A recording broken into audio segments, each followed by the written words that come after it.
having a life scholarship and being able to afford to go to college made me feel inspired to go. When I got a life scholarship, it was such a relief. I knew that I wanted to have an impact. Having a life scholarship through the SC Education Lottery was huge. It gave me the opportunity to make that impact right here at home.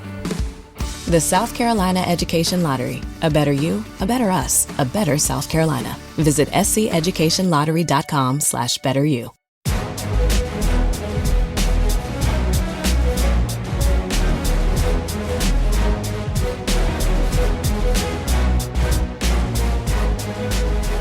Welcome to the MMA Roadshow, episode number 532. My name is John Morgan, and Cold Coffee is with me from back home in Las Vegas as I sit out here in the Roughrider State, North Dakota, just 4 miles west of Newtown, North Dakota is actually where we are. Four Bears Hotel and Casino, enjoying the it's the great outdoors out here, Cold Coffee. I feel like this is a place that you would maybe kind of enjoy a little peace, a little serenity. Like you could definitely bring some firearms out here and nobody's saying a word to you. You know what I'm saying? My goodness. They look at you strange if you don't own firearms out there. Oh yeah, 100%. Yeah, now, you know what? You know me. I'm not the biggest firearm proponent. Not that I'm against the amendment and the right to bear arms, whatever. They scare me a little bit if I'm being completely honest. Like having them around a household and you hear about like kids finding them or something like that. So it concerns me a little bit. You know what I mean? But like out here, you would be like an idiot not to own some firearms. Like you're out here in kind of the wilderness. There's like some wild animals and stuff like that might roll up on you. You know what I'm saying? So here, you kind of need to. You kind of need to have it, and if you're calling law enforcement or something to come help you out, like they might be a ways away. You know what I'm saying? This place is spread out. So I would actually, if I was up here, you would probably see me out on the range, and at that point, I would probably be singing a different tune about the need to open to carry and that sort of thing. So how's things in Las Vegas? I've been gone for a couple days. Life good in Las Vegas. You didn't make the trip to New Jersey. Can I be honest with you real quick?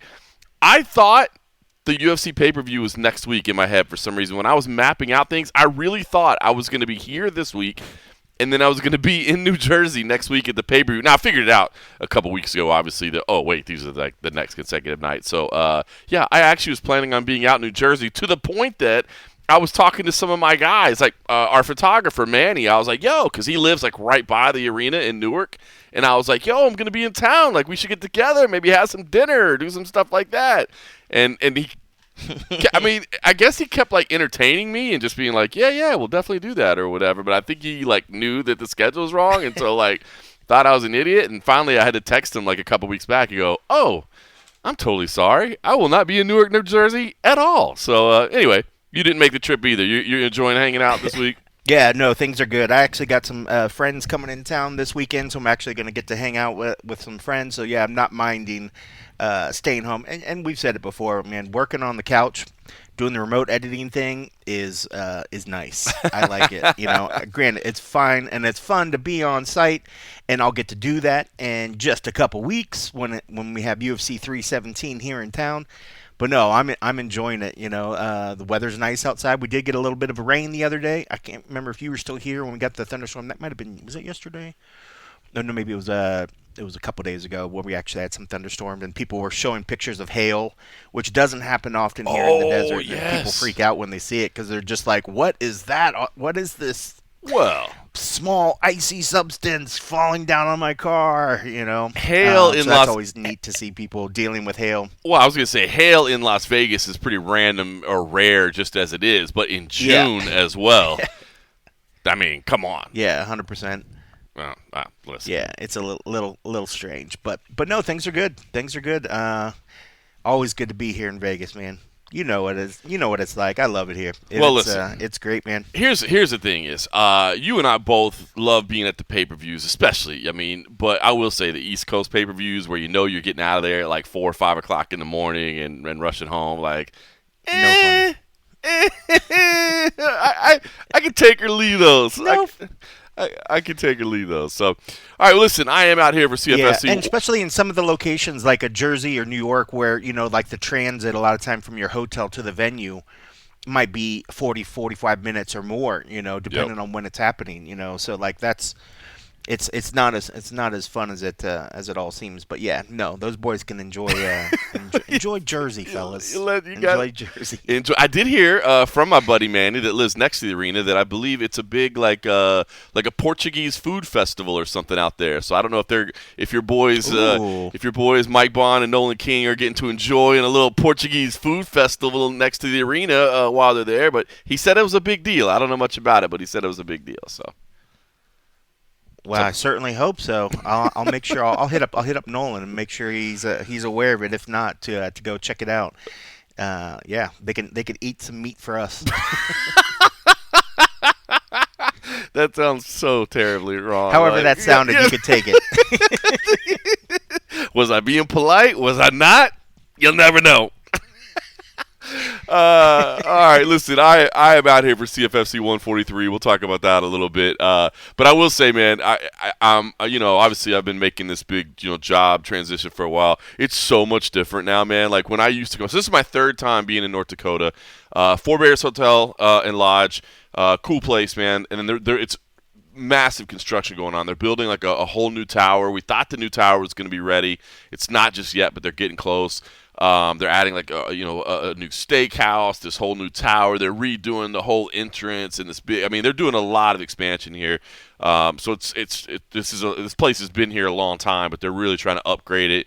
And the event center is literally as good as any venue we do shows in. Like it's a newer construction as well. It's laid out perfectly. It's cool. So it's great, and the atmosphere is awesome. Like because I think, there's not a ton of entertainment options rolling through North Dakota. When they have something, like people show up, you know what I mean? They drive in from wherever, and like it's a great atmosphere. So looking forward to it. But this is the first fight week I've had here since my move to general manager. And, used to, before I was in this position, I would just kind of roll into town, grab a couple frosty beverages, maybe grab a couple cigars, hang out. I mean, I had stuff to do. Like I'm watching tape on our guys, and I always did like interviews and stuff and preparation and get my notes ready and all that. But that was really all I had to do. So I just kind of hung out, got my notes ready, watched tape. I mean, you can watch tape and smoke a cigar and have a frosty beverage and watch your tape and get your notes together. That's easy. Now I got stuff like, I'm monitoring lighting installation and scheduling cage builds. And just before we got together, I'm sending texts back and forth about crew transportation because it's a little bit of a drive to the airport.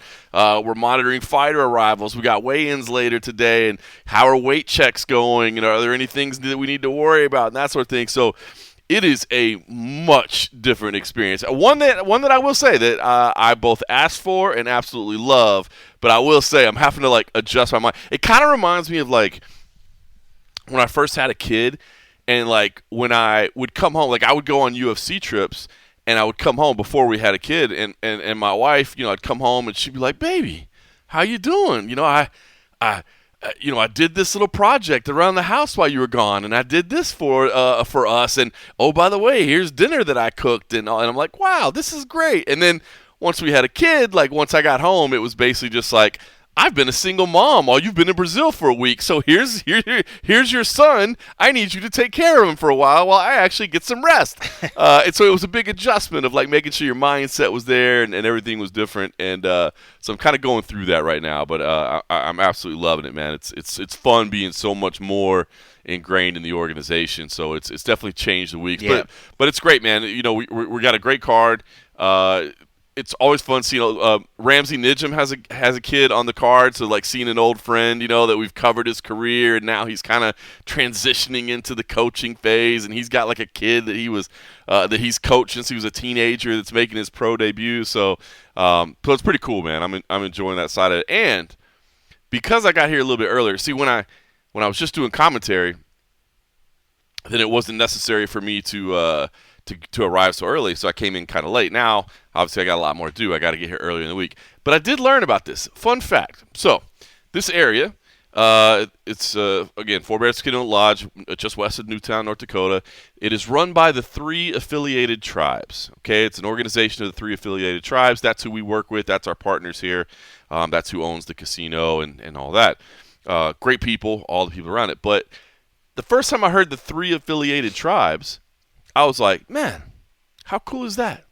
Like the Native Americans were out here in North Dakota, and they realized that as individual organizations, it was going to be tough for them to survive and thrive out here. So the 3 tribes came together, and they were affiliated, and it helped them be strong and survive. That's what I thought in my head. And then since I was here longer, I had a little chance to talk to one of the elders and learn a little bit more. And he's like, no.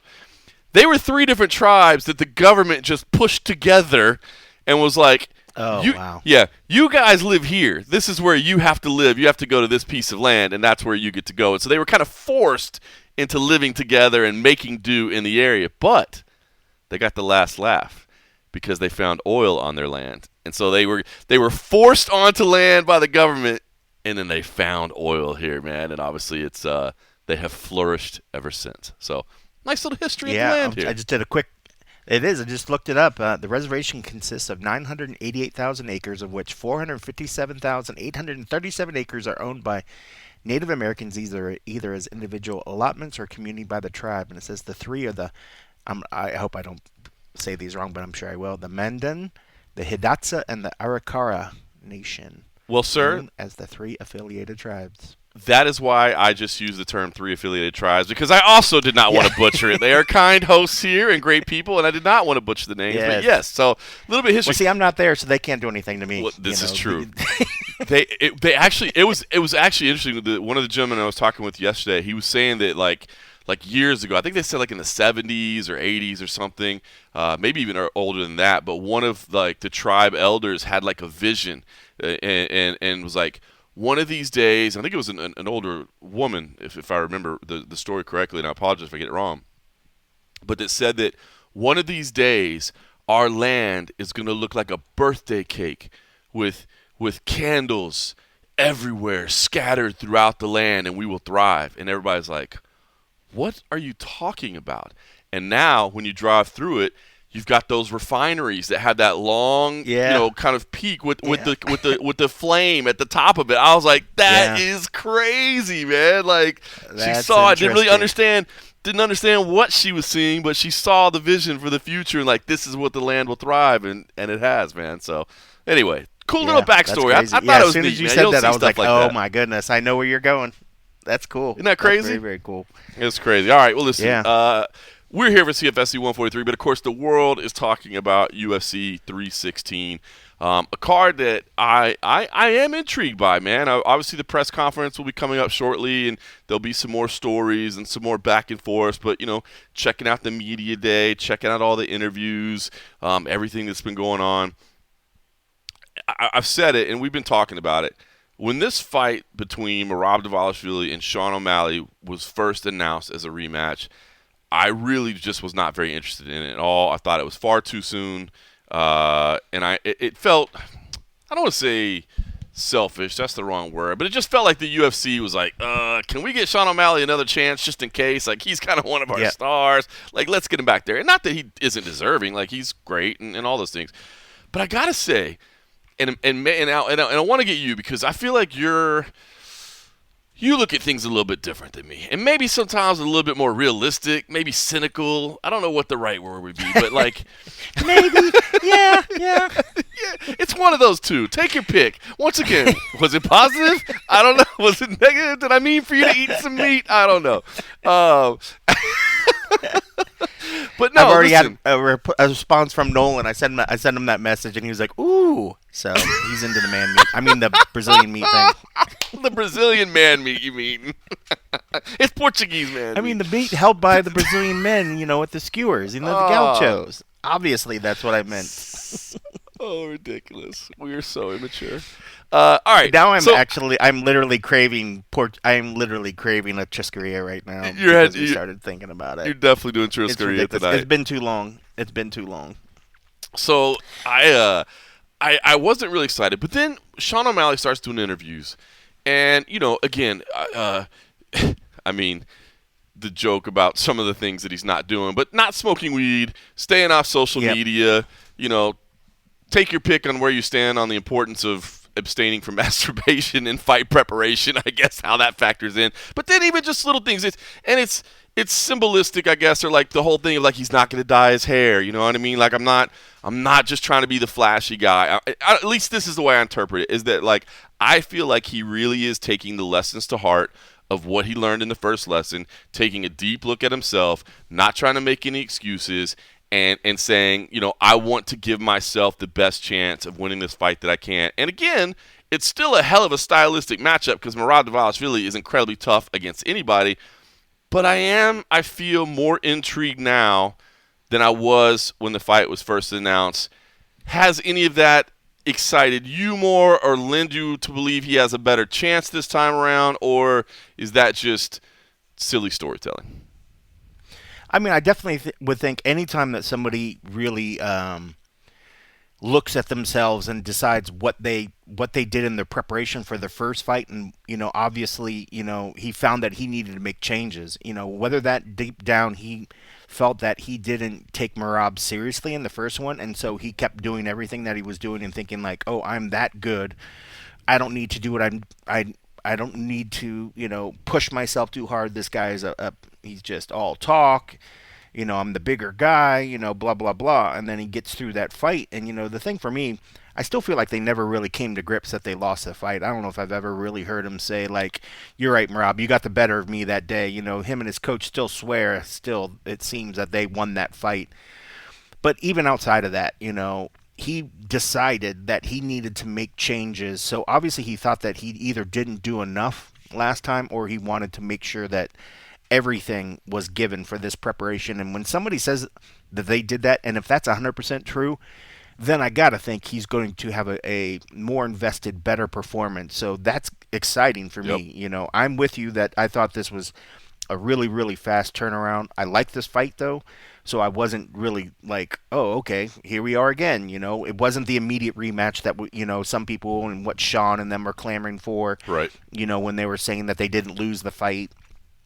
We've seen Merab defend his belt, I mean, Sean is still at the top of the game, and when it counts, in the UFC, I mean, I feel like, in a way, the sport, people are always saying, we're not getting the matchups that we need to keep this sport exciting.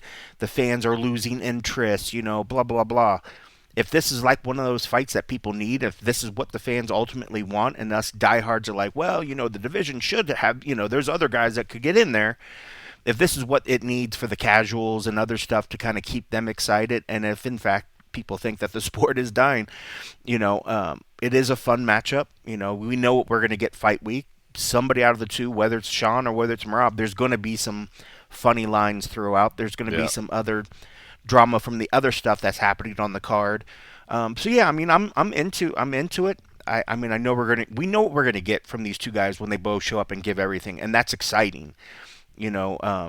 Regardless of if it's happening quicker than we thought it would happen, what Merab gives you. It's almost wondering how serious Merab is. Like a lot of times, we see the Merab that wants to go out there and like he thinks about, oh, I'm gonna kiss him. Well, I kissed him in his last time, so now I gotta do something different. And it's like, bro, just stay focused, do your thing. Yes. It's gonna be badass. It's gonna be exciting. So it's always fun to wondering what Merab's gonna pull out in a fight when he's comfortable and when things are going his way. And when you see Sean, when his striking's on, when everything's on, and it's just smooth, it's so fantastic. When he is locked in and he's moving, his head movement and just the way he strikes, it's so fun to watch because you're just like, wow, I didn't know that you could throw that strike from that angle while he was, leaning backwards and shifting to the side, and he throws some crazy kick or some crazy punch out of nowhere. So I know it's going to be exciting. I'm looking forward to it. But I appreciate the effort that Sean has made and he's put into this, just because you want to hear that somebody is that serious. You hate to hear like, oh, well, I'm gonna go in there, I'm gonna give you guys what you want, but trust me, I've done the work. Yep. And then you see a lackluster performance, and you're like, did you really? But this is a guy that made his persona based upon it grew into this larger than life. Watch me on my live streams. Look at my badass cars. Look at this. If I want women, I'm going to get women. Blah, blah, blah, blah. And then I think a lot of people, can get caught up in that lifestyle. And we've seen that happen to Conor. Conor got caught up with it and he never got back to the fight game. Yes. Here's a kid that is on that precipice to where, he's not where Conor was, obviously, but the kid made a crazy life for himself and he's built himself into this superstar, but he's at that point where he's like, I can still do this. Let me shut the door on the distractions and let me get back to showing you what made you fall in love with me in the first place. So how can somebody not be excited just to see what that actually means? So I'm looking forward to it, man. I think ultimately, I think it's going to end the same way, where I still think that Merab is going to hold on to the belt, but do I think it's going to be a more challenge for him? I certainly hope so. Yep. I think it'd be fantastic. I mean, I think everybody loves it when you see these fighters get pushed to their limits and then you see them become even greater in that moment. And that's the part that you leave loving that fighter even more, where you're like, oh my God, I didn't think I could appreciate this guy's skills anymore. And then they do something fantastic. And that can come from either side in this fight. Yep. I think a lot of people are easily picking Merab. If Sean goes out there and does what we know Sean is capable of doing, of course he's capable of beating Merab. This is not 100% guaranteed. Like, I'm not going to put my house down on Merab, but would I put some money down on Merab? Sure. Yep. But would I be willing to say that Sean O'Malley can't do something to beat Merab? Hell no. Of course a dude could do something, So it's interesting. I'm so glad you feel that way, because I again, and I'll be honest. I mean, I do like stories, and I do like, whatever. I mean, that's part of what I love about the sport. But I do honestly believe everything you said. It kind of reminds me of a little bit like, I feel like Israel Adesanya for a while. Like, he was doing so well that then he almost got to where it was like more about the show, versus like going out there and just being vicious. You know what I mean? It was like, not only do I have to win, but I have to win while I'm wearing this thing, and I have to do it from this position because I want to finish in this angle for the camera. You know what I mean? It's like, no, just go be vicious. And I feel like Sean getting back to that is good. Yep. But the other thing, and I really started thinking about this week, and I'm glad you said it, because I started thinking about this week, and I'm like, are you being silly, John? I might as well be leading the Merab Dvalishvili bandwagon. I can vividly remember when he was 0-2 in the UFC and telling people, guys, you may look at a guy that's 0-2. I'm looking at a guy that's going to fight for a title someday. Like, you could just see it. And he had some weird results. It was a weird split decision. It was a weird technical submission. And the skills were there. And so I love Merab, man. I told you, we saw him at the open workout. He was so kind to me, and he's always been so nice to me, and I just like him. I love his personality that I feel like people are finally really embracing and getting and respecting and appreciating. So I am a Merab fan.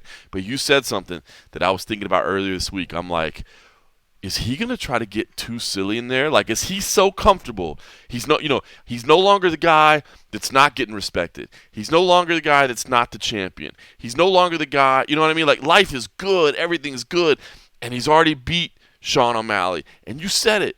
He's an entertainer, right? He's a silly guy. He's a funny guy. That's why I think he's cool. Like, he's amazing. Everybody talks about the gas tank and the cardio and the sheen, and that is what you should talk about. But when you talk about the personality and the flavor and all that stuff, that's who he is as a human being. And exactly what you said, like, some of that stuff, if you remember, the Sphere show, the first meeting, I had zero doubt who won the fight.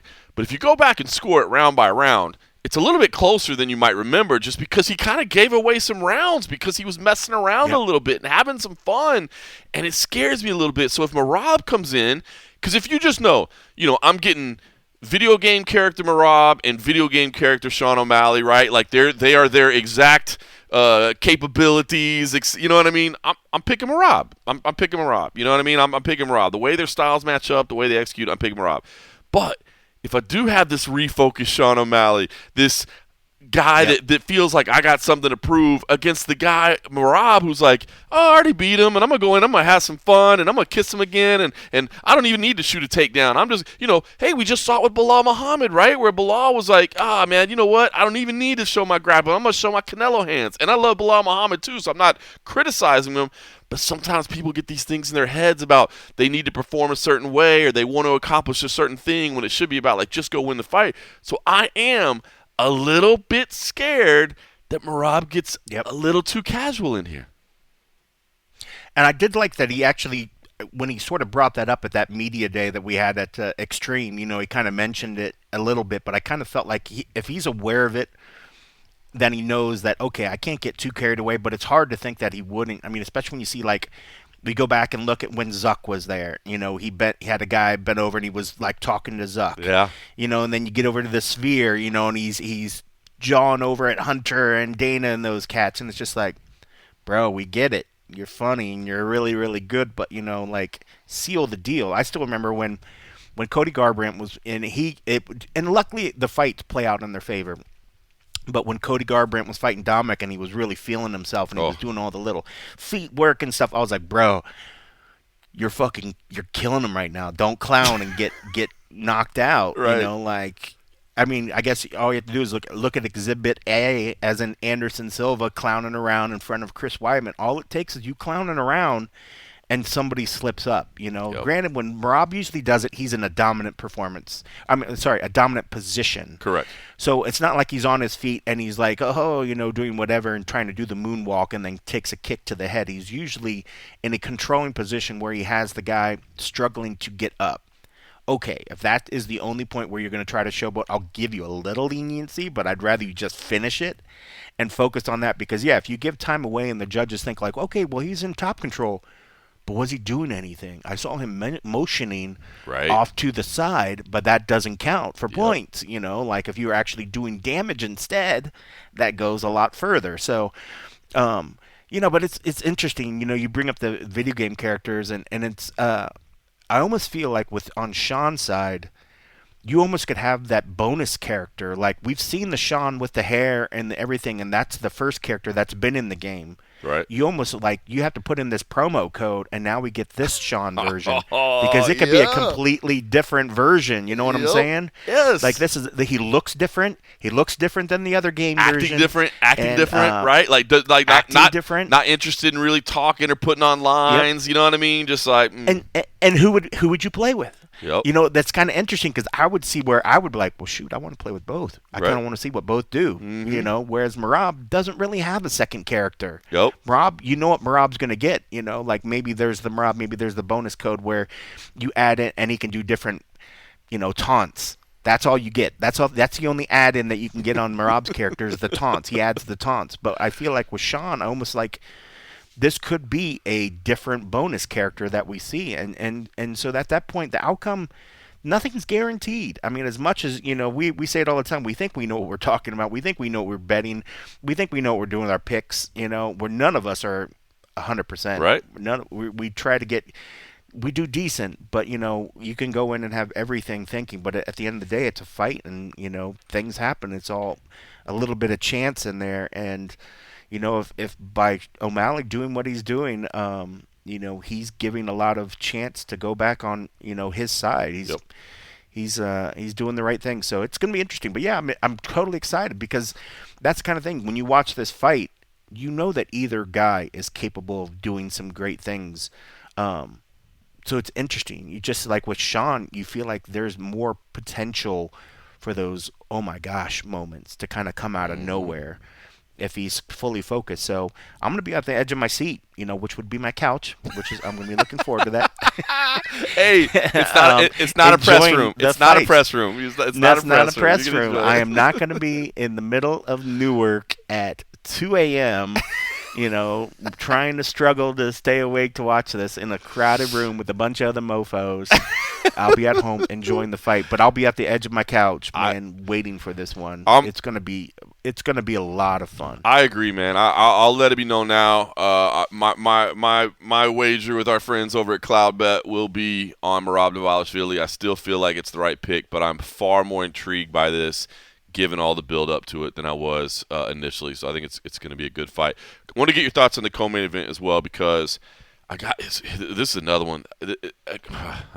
This is a tough one for me because and you can stand testament to it, I'm Kayla Harrison fanboy. Man, I from day one, I've just been a fan of her personality, of her style, of her attitude. Like, my favorite thing is when we would, go to Coconut Creek and do gym visits at American Top Team and watch practice, and Kayla's out there talking more shit than anybody on the mat, right? Like, just just, I mean, running shop over everybody in there, and just gives it as good as she. I mean, it's just she's fun to watch. So I'm a huge fan.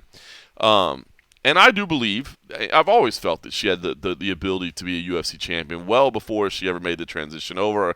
People, she's fighting over there. I'm like, you guys are crazy. She has it. So I really believe she has all the abilities to beat Juliana Pena, and I believe she has the abilities to be UFC champion. But I can't get it out of my head that if Juliana Pena can last 5 minutes for sure, 7 minutes for sure, maybe 10 minutes, I know if it goes to round 3, the momentum starts really shifting. Because Kayla, that weight cut is not easy. She does it professionally. She doesn't do it unprofessionally, but it's not easy regardless. Like, she is big. She's a thick body with muscles. And again, she's not like somebody that crashes hard with, terrible weight cutting. Like, she diets down for 16 weeks, 12. I mean, she's a two-time Olympic gold medalist in anything.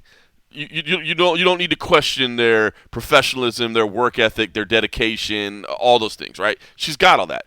But Juliana Pena, say what you will about how their skills stack up, about, if you want to compare grappling to grappling, striking to striking, strength to strength, Juliana Pena is just, like her or not, like her trash talk or not, think she's cringe or not, whatever you want to think, she does not quit, ever. And so I believe that Kayla Harrison will win this fight. But if we tune in on Saturday night and we see Kayla dominate for 2 rounds and then start to fade away and Juliana Pena just won't, I could see an upset happening. I don't think it's going to happen. I think Kayla's going to get the finish early, but Juliana Pena just doesn't quit. So I don't know. Maybe it's almost the fact that, and to be honest, I like Juliana Pena as well. I mean, it's anybody that has interviewed Juliana Pena will tell you it is a little bit uncomfortable because you don't know if she hates you or not. Like, she's always got that little that edge, that vibe. You know what I mean? And I think she chooses to be that way, but I mean, I can tell you, and I mean, we've been interviewing her from her Ultimate Fighter days. Like, you always wondered, like, does she hate me? Does she like really hate me? But I've come to love Juliana Pena as well, just because she is such a unique character, and she has, if you if you really study her life and what she's been through and all, like, she's been through a lot, so she deserves a lot more credit. I know she gets a lot of hate, but that's because of the way she talks. I get it. So, bottom line is, I'm picking Kayla. I'm on the Kayla Harrison bandwagon. I'm the president of the fan club. I believe she's one of the best women's martial artists of all time, and I think she's going to get the ability to prove it. But I'm also not saying that this is a guarantee, because Juliana Pena's just durability scares me against somebody that's making a difficult weight cut down to 135 pounds. Yeah, I think that's what everybody's pretty much saying right now. That's the biggest, hardest battle. At least that's what people say. That's the first battle. Let's say that first battle. I don't want to say that's the hardest battle that she's got to fight in the fight week, because obviously, Saturday is going to be the toughest fight. Yep. But if Kayla can make it to that scale and have a good cut and doesn't look crazy, deathly depleted, and then, hurt herself in the process, because we just seen recently a fight that dropped out because of the bad weight cut. You certainly don't want it for a title fight, but yeah, I mean, if Kayla should get there and she looks good, I have every belief that Kayla's going to do it. But, when you look over at Juliana, I would be the first to admit that, when it was Juliana versus Amanda Nunes, and I was like, there's no way Pena's going to beat Nunes. Nunes is unstoppable. She's unbeatable. There's no possible way that she's going to beat Amanda Nunes. Done. Stop asking me. It's done. And then you watch that fight and you're like, holy cow. Yep. I know nothing. I know nothing about this sport. Juliana is capable of incredible things. And I think you're right. If she can manage to make it to the later rounds, and if Kayla, for some reason, has to go so deep, and even if she's controlling, I can just envision her literally trying to pull an arm bar for 3 straight rounds. That's tired for Juliana to fight off, but that's tiring for Kayla to try to pull off. Yep. The great thing about Kayla, though, if she is one of those positions, she doesn't just hold on to the arm. She will find ways to punch. She does an incredible job of turning these submission attempts into just massive ground and pound sessions. And if she can do that while Juliana is tough as all nails, she's tough as all get out, she's going to start withering. And at some point, I think either an arm will slip. She's either going to take her neck or from her back, or she's going to take the arm, get an arm bar. That's how I envision it ending. I don't see Kayla being able to finish Juliana with strikes, not on the feet. I agree. Maybe if it's a ground and pound or something like that, and then the TKO stoppage because, Juliana can't just defend herself. And after taking so many strikes, which we know Kayla's capable of, if she gets on her back and flattens her out and then just starts dropping bombs on her head, the ref's going to step in and stop it. Yep. And I don't see Juliana tapping. I would almost think that she would rather go out, but who knows? I mean, maybe she will if they get her in a bad rear neck and she knows that she can't get out. But, dude, Juliana is capable of a lot of great things. And, yeah, she says some really cringy shit during the fight week. She does. A lot of times you can't tell if it's just like you said, if she hates you or not. She's got a massive case of resting bitch face that could be up there with anybody on a good moment. But then when she smiles and she looks like the most pleasant, warm person you've ever seen, it's it's such a flip of a coin that it's amazing. But, this is another one, and I haven't heard it this fight week, but I know back when Amanda, they fought, and Juliana, and, both of them being mothers and talking about motherhood, and Juliana really wanted to bring up the whole birthing thing and, how Amanda didn't go through that as well. She's the only one that did it. This is another case where Kayla took over. Her kids are her sister's kids. Right. So this is another chance where I can see Juliana, and I was like, that to me is just the cringiest cringe. I'm like, stop, bro. Yeah. I get it, whatever you're trying to prove, but you're just bringing another strong woman down that chose to be a mother, but through a different route. Just don't, you already have enough people picking on women and mothers, single mothers or whatever. It's just don't join it just that was bad. For just fight week. Find another way to talk shit, But that, I didn't like that, but I get it. And, if that's how she wants to get in her head, to do what you need to do. But, I was just like, please don't do it this week. Please don't do it. Yeah. But, and I haven't heard it, but you never know. I mean, there's still, the press conference is going to be happening in 2 hours. So I guess we'll see what happens when there's a crowd in front of them and then they're playing to the crowd, because something's going to happen. I envision more stuff. Who knows? I mean, I can definitely see where the comments coming from Kayla and Juliana today might be more jarring and get more crowd reaction than anything Merab and Sean says. 100%. 100%. No, I 100% believe it will. And right? Especially that crowd up there. That crowd up there, I will say, as much as, the East Coast crowds, or the East Coast pay-per-view times, I should say, are annoying and, it's a pain. The crowds, especially in New York, are always fun, man. I know this is Newark, it's right across, but it's the same group of people. You know what I mean? It's the same people. It's the same folks. I love it. They bring a different, they're just out there taunting and I love it, man. They're crazy. They're amazing. They're absolutely bonkers. It's fun to be on those ones, because I know a lot of times people watch press conferences and they're like, oh man, there's nothing really there, blah blah blah. And they're like, and then half of them are like, "Oh, this stupid media questions." Well, I'll tell you, us as a media person, I love those ones where you can actually hear the crowd enjoying themselves. Yes. And just getting into it, because I know that's what the fighters get off on as well. So they're not doing that just for us media, because we saw them the day before. They're doing it for the crowd. So I want the crowd to react and give them what they're doing for them. It's such a good point. And so not that I'll ever sit here and be like, oh, cry for us media people. Definitely don't. But what I'm saying is, this is the funny thing about press conferences that most people probably don't realize, is that A, the fighters generally have a hard time hearing our questions. B, there's a lot of times we can't hear their answers at all. So even if we were trying to follow up or whatever, we don't even know what was said until we go back and watch the tape afterwards, just because of the way the acoustics are set up. So that makes it a little bit challenging. I think people do forget about that too. That's the best question you had for so-and-so. Do you also realize that we spoke to them for 30 minutes yesterday? There's not a lot left to talk about. So, and again, I'm not sitting here saying, oh, cry for us. It's such a challenging position. I'm just saying those are logistics and realistic why sometimes things don't go the way you want them to go. But all that said, I honestly, Madison Square Garden events, my favorite moments of Madison Square Garden events are probably the pre-fight press conference, just because, it's because of the crowd. Like, they just come out there and they're talking shit and they're cheering and they're booing and they're yelling at the fighters, and it's fun. So I'm sure it'll be fun. And to your point, I think the co-main event will be getting the most discussion. We'll find out in just a little bit. I think I will say that you brought up the Madison Square Garden press conferences.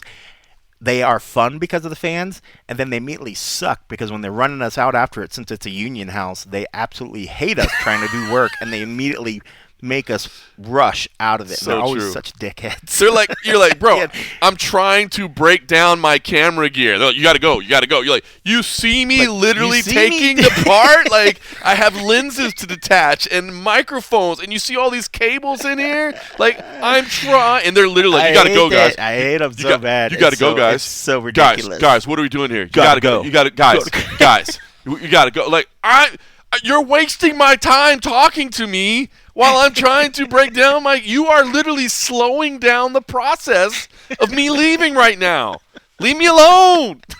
It's so bad. It's so bad. Every time they're like, oh, well, yeah, we're doing another presser at Madison Square Garden. We're like, I know what this means. It's so true. All right, so listen.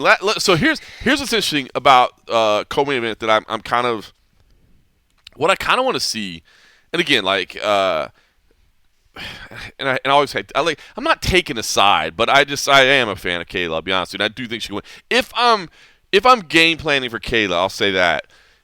I would almost say, because it's dangerous. See, here's the risk, and you got Mike Brown, and you got the great coaches, American Top Team. Like, they're as good as it get when it comes to game planning, theorizing, everything. I feel like as dangerous as it would be easy to see Kayla go out there and be like, Kayla, you can get this girl out of there in one round. Like, just go destroy her. I almost feel like, because she does have such heavy top pressure, as you said, she doesn't just sit there. Like, she does damage. I almost feel like she should just kind of chill with it. Like, don't rush everything. You don't need to go out there, even though you're probably the more dangerous, the more athletic specimen, more explosive.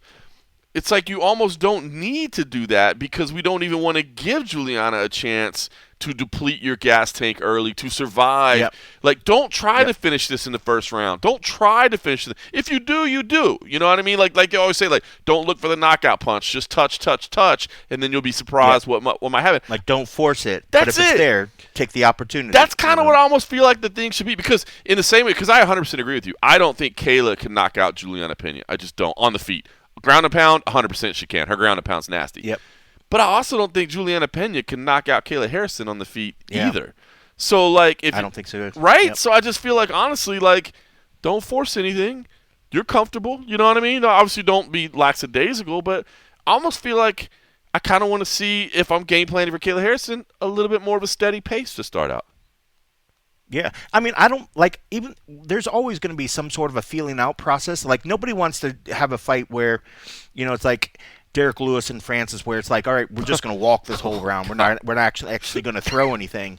But I mean, it's one thing to have respect, but there's also to just sort of get into the fight. You got 5 rounds that you can go out there and do what you need to do. I mean, you don't need to rush it if it presents itself, and if they just look off and you feel good, do some stuff. But I mean, there's no shame. You got 5 rounds to entertain the fans. So give them a little something. Make sure you feel good. Make sure you're warmed up. Make sure you're stretched out. You got that adrenaline kicking, and then do your thing. But yeah, I mean, 25 minutes. 25 minutes of 110% each time. Somebody's gonna give at some point. Yep. And last thing people want is a round 4 and 5 of 2 depleted fighters just stumbling around that can't really throw anything. Do I think we'd get that through this? No, not with these 2. But I don't mind, the first couple minutes of them just sort of feeling out, throwing some jabs, feeling good, warming up the arms, and then get to business. As long as they get to business eventually, make a fight. But it's going to be fun. But yeah, I mean, I don't think Kayla has any. She doesn't. I mean, whether you get to build through 3 minutes of nonstop fast break action once the fight starts, or whether you get it at round, in the 5th round at the minute 4, it's all the same. It's all in new, so it doesn't really matter. There's no need to rush and do something silly and fight different than you normally do. It's not like Kayla goes out there and just, within a minute, I'm just going to get a hold of this person and do it. It just sort of seems that way because once she gets in a hold of them, fighters have a hard time of getting out of that grip, getting away from her. So it'd be interesting because, this is an opponent that has really good jiu-jitsu. Will she be able to stop Kayla's takedowns? Not all of them. Will she stop some of them? I think so. So it'll be fun. I think it's gonna be a very, very fun competitive fight. I see it going Kayla's way, but I want it to be competitive. Me too. I want to leave thinking like that was a hell of a match. She earned that belt. No flukes, no. Well, you just do what you do. You got a hold of her, you got her back, and then you smit her. But it still wasn't fun. I want to see a fun, exciting fight. And I think both these two title fights could be a lot of fun. I think, there's other great fights on this card, but I mean, like, these two should be great. I mean, I think people, they're in for a good show. I'm going to be having my popcorn, chilling on my couch. I might even open up a frosty beverage because I can do that while I'm editing at home. That's right. Just one. At a time. Good. One at a time.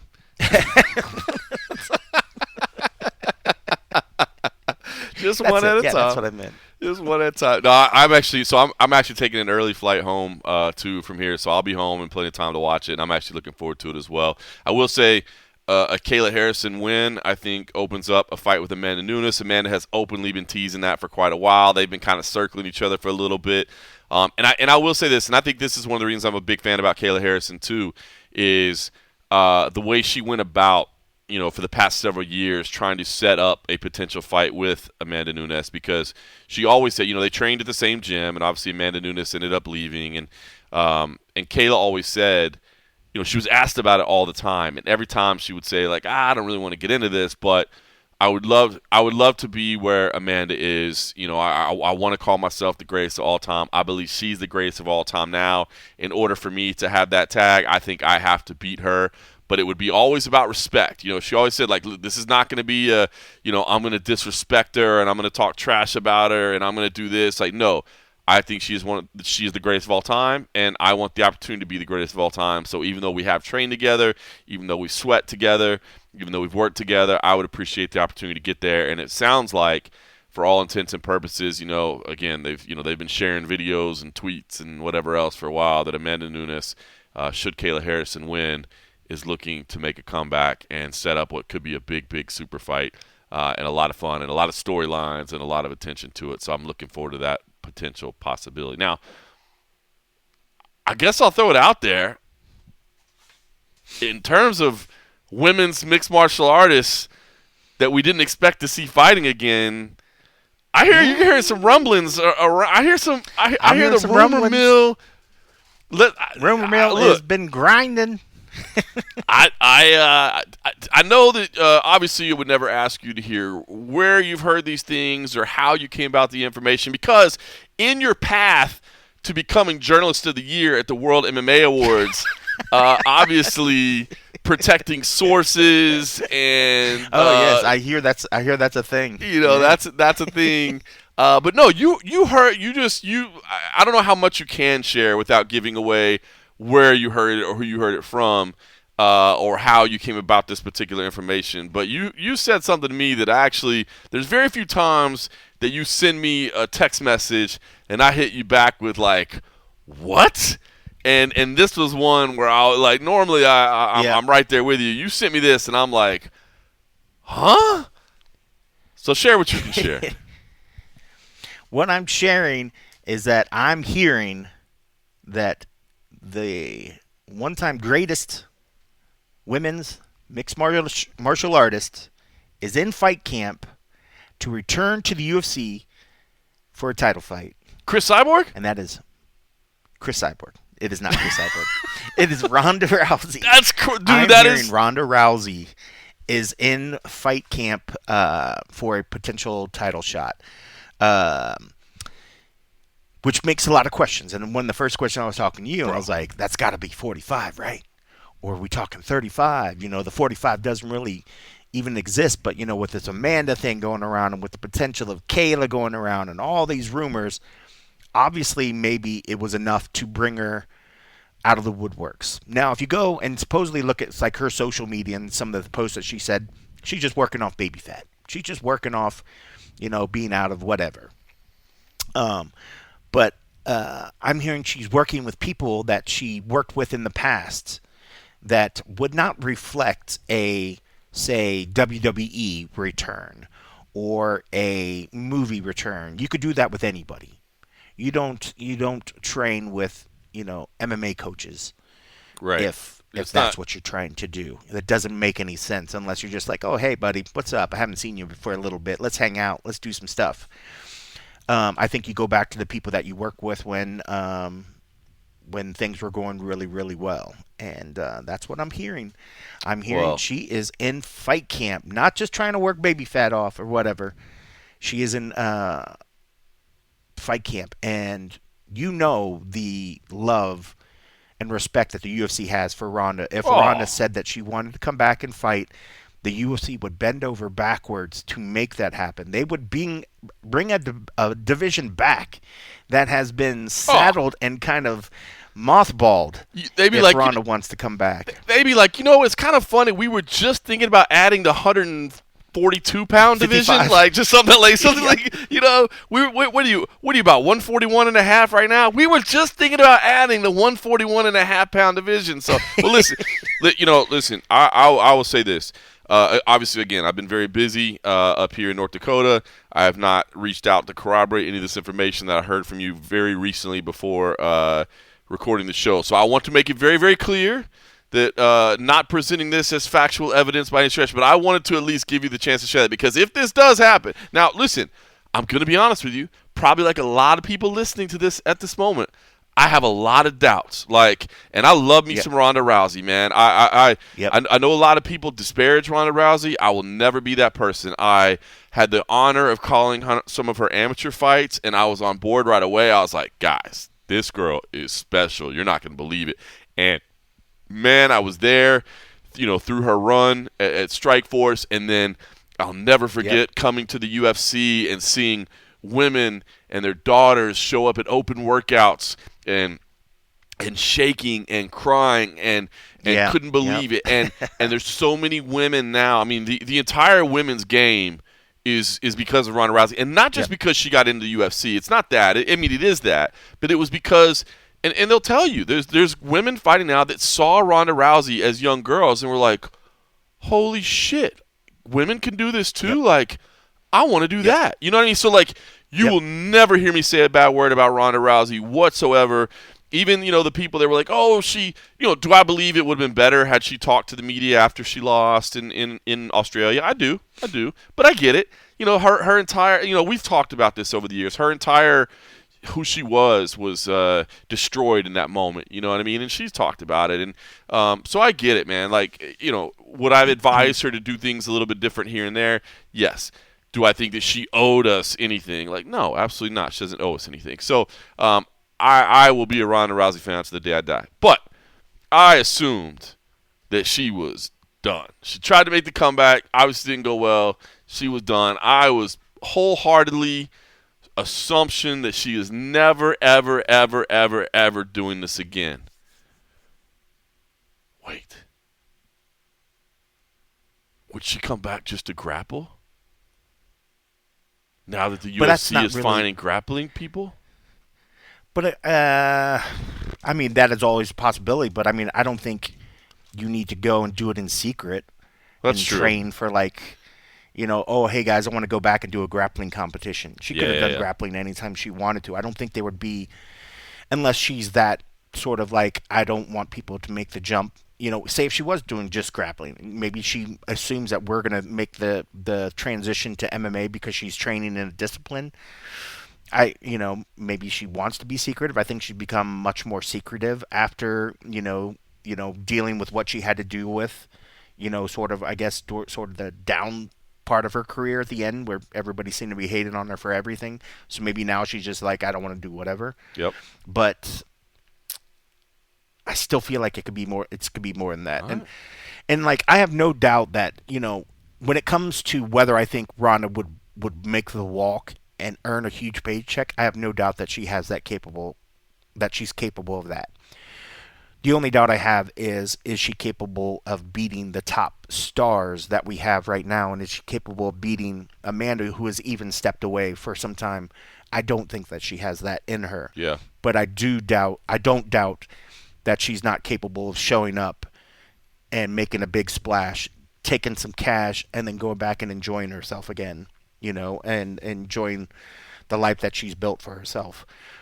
There's just so many possible fun things now that I could see where the UFC is just chomping at the bit. So, not from what I've heard, but I've heard this from other people. Even when you just take the fact of Kayla and Juliana right now, this 35 is not easy for her, So, if she gets this belt, Amanda Nunes, whether Kayla gets it or whatever, Amanda Nunes is off to the side and everybody says that Amanda's ready to jump back in.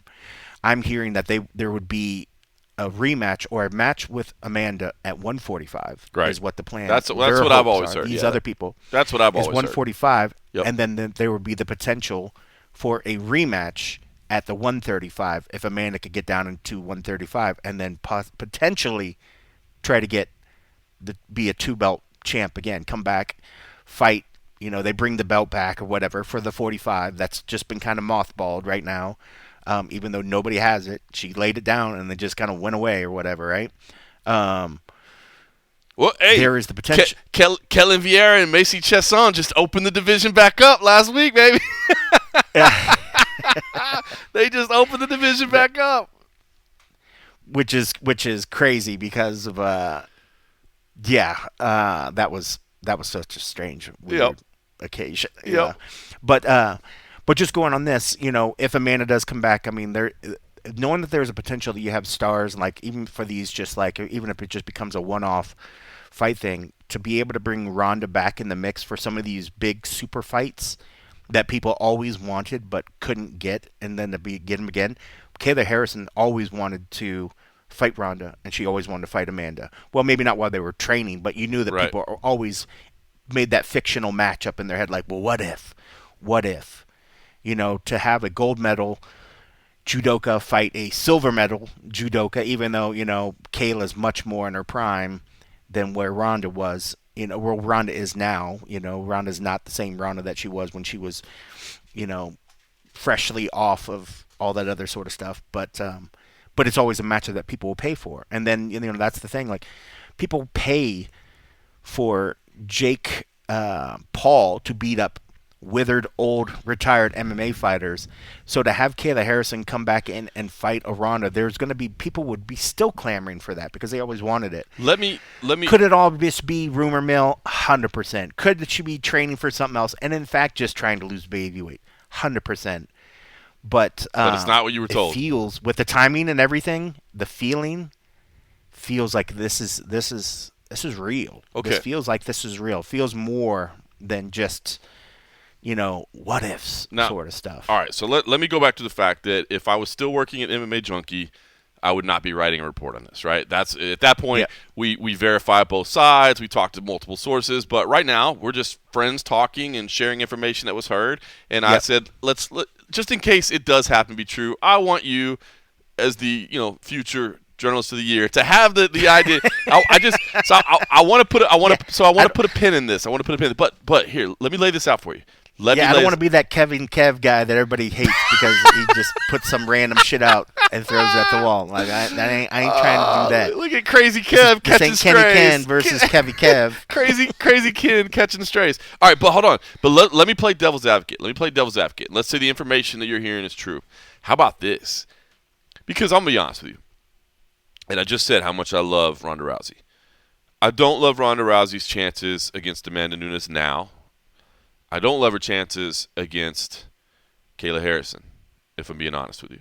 I know they had the shared judoka background, and that'd be a great story. Media would buy into it. It'd be amazing. But let's say, for instance, Kayla does win. Kayla and Amanda Nunes are going to do a fight at 145. I guess at that point, I guess it would probably be interim. But, like, Ronda Rousey versus Juliana Pena, or Ronda Rousey versus Raquel Pennington, or Ronda Rousey versus Ketlin Vieira, or Ronda Rousey versus Norma Dumont even. Those don't scare me or concern me as much as Amanda and Kayla do. Like, Yeah, I think those would be are competitive. those are fights that make sense if you're like trying to make a return to the game. So- like if so- you're trying to stay in the sport. This So I think that's- like these are like quick hits and get out. I think kind of fights. But couldn't you do? I But think what I'm that's- saying and is, I think that's the kind of money because they're not going to pay her the same kind of money to fight GDR or somebody. You know, like there's got to be But if the you- side A's. well, that's what I'm saying. But if you were fighting, if you had Kayla and Amanda fighting for the 145 belt, at that point the 135 belt is on hold. So that's why I say like maybe it's an interim or maybe whatever. But like Ronda could headline a card by herself. Like Ronda versus Oh my, you know what I mean? huge. Yeah, it doesn't The matter. return of Ronda Rousey. Because remember, before Conor McGregor, the biggest UFC star was Ronda Rousey. And 100%. argue with me, anybody on that. Flame me on that. Tell me who's a bigger star. When it comes to like, I'm not talking about the greats. I'm not talking about the Mount Rushmores. I'm talking about the biggest known UFC fighter that you could ask some random ass person on the street who they are. Before it was Conor McGregor, it was hands down Ronda Rousey. 100%. Like, tell me I'm wrong. Tell me I'm 100%. wrong. You know? No, she got. So she got the mainstream interviews, the mainstream covers. You know what I mean? She Yeah. got the global attention of like that didn't have anything to do with sport. People that didn't know anything about MMA. In the same way that people would be like, "Tell me about that Irish kid that don't know nothing about fighting." Yeah. Same thing with Ronda. You can't rewrite history. So that's why. it. So that's a lot why of people I say tried. Yeah. A lot of people tried. No. So that's why I say again. Still have my doubts, but if it was like you could bring her back and have her fight for an interim 35 title, or say Kayla and Amanda, you can only fight for the 45 title if you give up the 35. Hey, we don't do double champs anymore. So Kayla, if you do want to fight Amanda at 45 for her 45 belt that she's bringing out of storage to put on the line, then you have to give your 135-pound belt back, a la Ilia Topuria, a la Islam Makhachev. I like that better than interim. Yep. Ronda's not going to come back for an interim. Yep. Because you get one possible shot for that comeback. Yeah. And if she loses the interim, Yeah. it's done. Yeah, you just come It back would have and to win. be a vacated. It'd have to be a vacated proper belt, or you're never going to get her. Yeah. So there you That go. would work. So it's a scenario. All right. Well, stay It's tuned. all just scenarios. It's all scenarios. Yeah. It's So all who just knows? discussion. That was fun. That was fun little fantasy matchmaking. We'll see how it plays out. We'll see what's Fantasy match. Fantasy hour. All right, listen, I got to run. I got a lot of stuff to do here in North Dakota. I know you got some work to get to as well. I will just say quick little plug for CFFC 143 Friday night UFC Fight Pass. Michelle Watterson is getting here later tonight, so she'll be working with me. The Karate Hottie will be on the mic.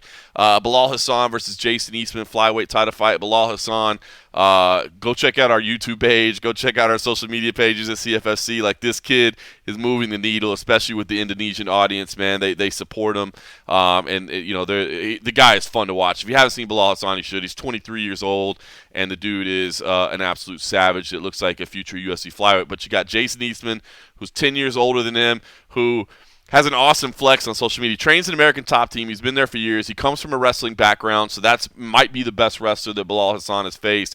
But he had a flex. I thought it was amazing a couple weeks. It's a picture of him at ATT with Pantoja, Horiguchi, and Adriana Moraes, like all just hanging out after they got done at a workout session. Like, dog, That's you want squad right there. Yeah, you want That's a badass squad right there. That's firepower around you. So that's our main event. Co-main event, interim middleweight titles on the line. Buddy Wallace versus Chris Brown. Very, very intriguing. It was supposed to be Chris Brown versus Kyle Dawkins. Of course, Kyle Dawkins, the long-time, the UFC vet, the two-time champ. Kyle Dawkins had kind of a scheduling conflict, essentially, and he had to withdraw from it. Buddy Wallace stepped in on short notice. Buddy Wallace, 8-1 in his last 9. Really, really impressive what he's doing right now. His only loss in that time was to a Bellator champ. So, I mean, he's doing big things.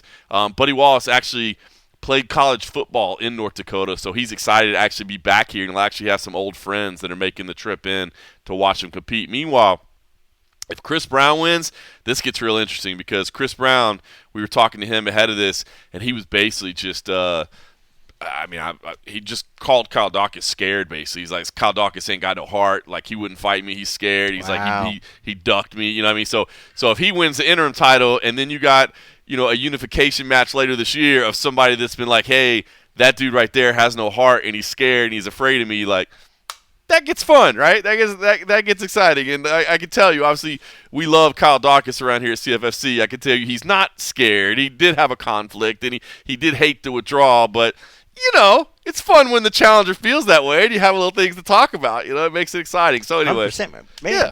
That's what can't Chris Brown do, man? He can sing. He could dance. It's the same Chris Brown, right? Same guy, man. It's actually a multi-platinum recording artist and somewhat controversial in his private decision-making, Chris Brown. No, this is Chris Breezy Brown. This is a different Chris Brown.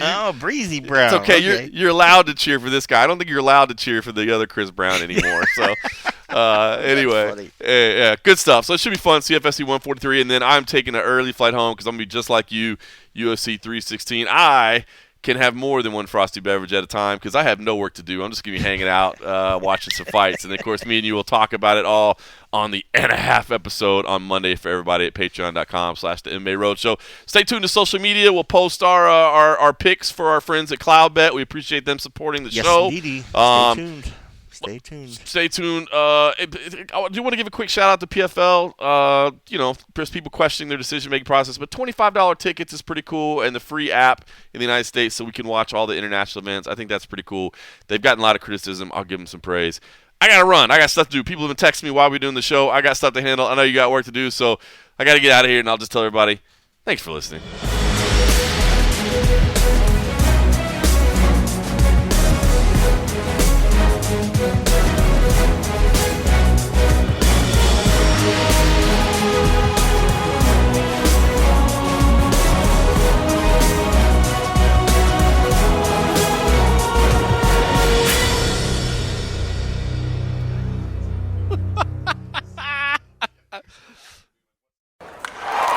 Breaking news from the stadium tonight as an anonymous fan foot the bill for 55,000 hot dogs, bringing that sweet tubed meat to everyone in attendance. Free dogs! Yeah! 55,000 hot dogs? What does that even cost? While the identity of this Frankfurter philanthropist remains anonymous, their all-beefy generosity will go down in history. The new Mega Millions. More to win means more to give. How you spend it is up to you. Yeah! For game odds and details, visit SCEducationlottery.com.